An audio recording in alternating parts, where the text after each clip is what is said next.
Good morning. Dito tayo sa Shikmon. Ayan, ihatid ko yung alaga ko sa kanyang practice o rehearsal ng kanilang choir dito sa may Shikmon.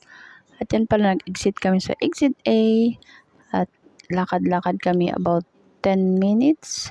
Ang layo din ang lalakarin namin na ito. Ayan.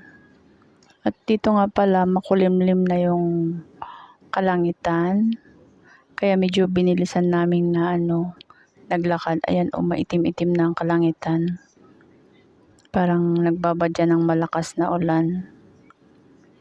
Ayan, at habang kami naglalakad, ayan, medyo traffic ng daan. Kasi itong truck na to, ayan, galing yan sa sa may naghahakot ng basura, parang dumping area nila ng basurahan. Ayan, pangalawang kalye na yan. Second traffic light na kami tumawid dyan, guys. Yan, tuloy pa rin ang lakad. Hinanap pa namin itong venue nila na ito kasi first time namin nagpunta nito ng alaga ko. Parang binigay lang sa amin yung sketch ng pupuntahan namin. Ayan guys, ang tataas ng mga building nila pero magkakahiwalay sila. Ayan, traffic. Pero at least dito sa Hong Kong, light traffic lang sila.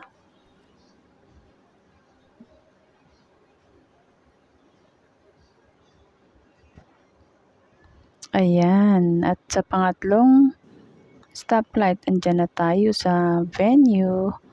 Yan ang venue nila, guys. At tamang-tama, guys. Nakarating kami mga 10 minutes bago mag 9 o'clock. 9 o'clock ang start ng kanilang practice. Dahil mainit nga sa loob.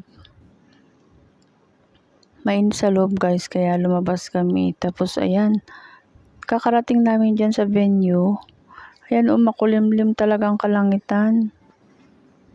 Maitim na siya. Ba? Pagkatapos niyan, guys, mga wala pang ilang minuto, bumuhos na ang malakas na ulan dyan, guys. Kawawa yung mga bata na mga late na nagsipasok. Basang-basa sila sa paglalakad nila. Yung mga iba kasi hindi nakasakay, hindi nakataksi or naglakad lang na gaya namin. Ayan mahangin, malakas ang hangin, tapos malakas ang ulan.